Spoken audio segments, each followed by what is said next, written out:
But if someone's listening today and they're feeling like burnt out, maybe this conversation is helping them to like sit in their feelings, or sit like in this moment and say, man, maybe this is where I'm at. Or maybe they already came into this and this is why they're listening to this, is because they're like, yeah, burnout, real. Yep. Here, done it. Here, doing it. What are some, I don't know, what can we, let's be their, mentor that we're going out for coffee with them and we want to give them some advice. Of course, we don't know everyone's individual situation and we're not, here to offer specific therapy, but yeah, just as like we're just sitting around coffee and another colleagues come up and they're talking about their burnt out, like what kind of advice can we give those who are listening who might be feeling this and not exactly sure what direction to take next? Yeah. Sometimes it's also that listening piece too. What is it? We kind of said this before. What is it that's burning you out? How are you feeling about that? And some people like relishing in feeling burnt out. Well, I think that's what I meant by like that whole like badge thing, right? Yeah. Is like what do we get from that? Yeah. Like if we say, oh, we're burnt out, like let's go back to the science. Like, is that getting us more? Like, are we getting access to things that we need where people are actually leaning in and listening to us when we're saying we're burnt out? And then, after that listening piece, perhaps it's like, okay, well, what fills your cup? And the question of, do you want to move into a different emotional state or not? Do you want to stay there? And let's explore that, because maybe you do want to stay there. I know I've stayed in different states of like sadness or fear or grief. And I was just like, my grandma passing away, it's like 3 years ago or whatever it is. It's like, I want to stay in this grief right now. I don't want to think about other things or moving into different emotional. Like, I want to stay in this grief. I want to experience this grief. I want to cry the hell out of myself. It's like, okay. And that's where I want to be. But I think and Steve was mentioning this earlier, is like acknowledging those pieces and shedding light on it can be really, really eye-opening. And that may lead to what I want to do next. Do I want to find ways to fill my cup?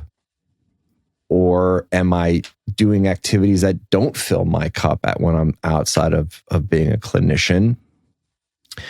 And am I acknowledging that or not?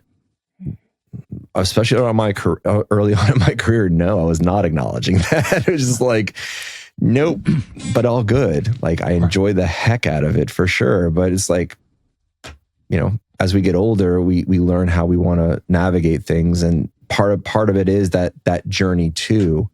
And so people overall, take a breath, and I like to say, take a pause for the cause.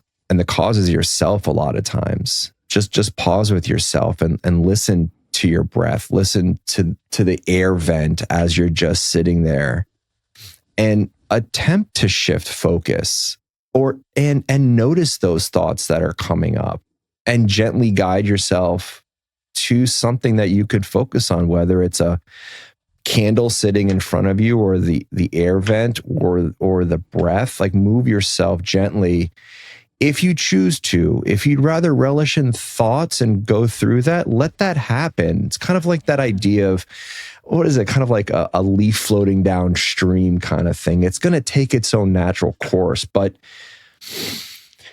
to allow for that moment to occur, that I think is the big deal, is that just programming that time for ourselves, whether it's 2 minutes or 5 minutes, 30 minutes or an hour, whatever it might be, just allowing that and giving ourselves that to take a pause for the cause can really, at least in my experience, can be really helpful.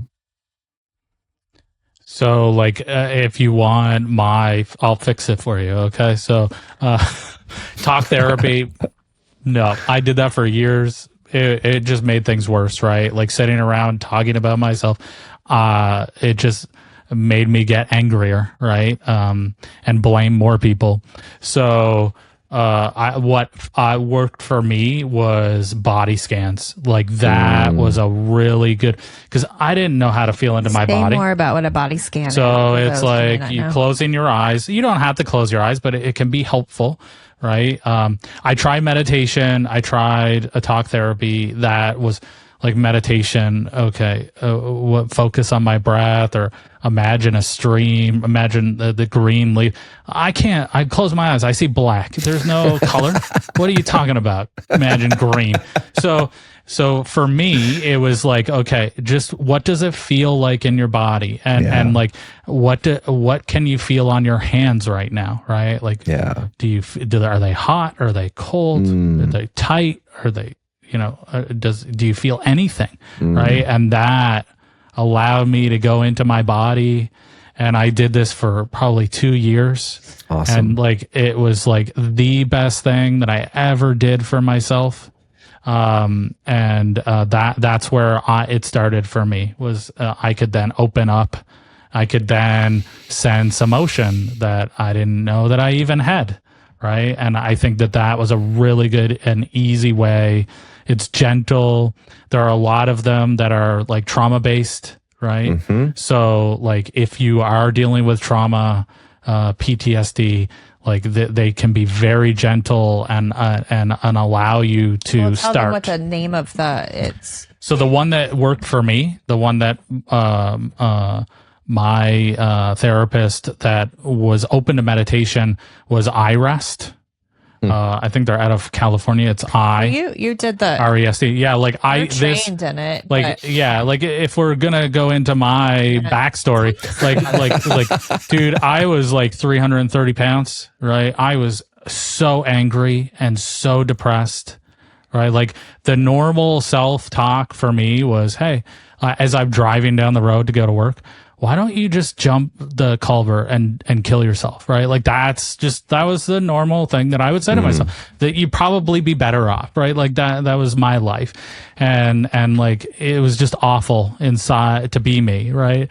It was awful for everyone to be around me, but I had to live with myself 24/7, right? Like you all got breaks. And then I met this amazing therapist that used, mindfulness meditation and body scans. And it was like life saving, right? And so, she got me onto iRest. I then went to, like, again, an engineer, the only thing that matters is your brain. That's it. Right. And then I went to Kripalu twice, to get, meditation, teacher training. Isn't that a meditation center or something like Kripalu? I've heard of it before. Yeah. So like you go into silence, right? And you're just, and so I went to two-week courses on this, and like, it was life-changing, life-saving. And that's really where my journey started. And it was so helpful, right? So helpful. So I would recommend anybody starting off, if you're not sure where to start. And again, like everybody's journey is going to be different, right? And so this may not work for you at all.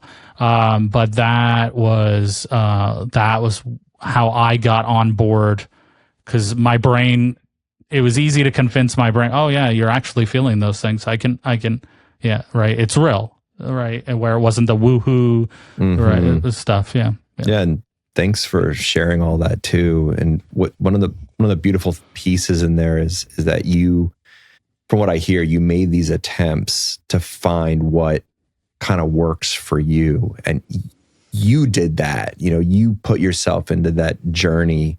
Quite a beautiful thing, man. Awesome. Thanks for sharing that. And no. Yeah. Thank you so much. It's been a while since you've shared that. Yeah. People who are new to listening, they might be like, oh, I didn't know that. Yeah. And I think that it is important, right? Like, this is not okay, you're burnt out. This is the anti, okay, here's the problem, let's fix it, right?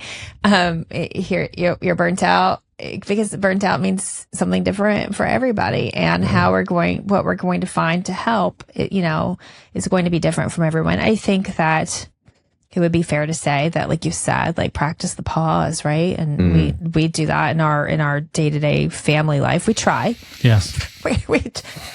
Same. It is not 100% or anywhere close. You know, there's some days where we're great at it and other days where we suck at it, right? Yep. But being able, if nothing else, like just being able to stop and just recognize what's here right now, even if that's it, just acknowledging it, just naming it. Yeah. I can also appreciate though that there are a lot of people out there where the pause is tremendous, like is so traumatizing. It's so painful to allow yourself to pause and think, like sit with those thoughts. Yeah, you're right. And thank you for saying that. That's very accurate.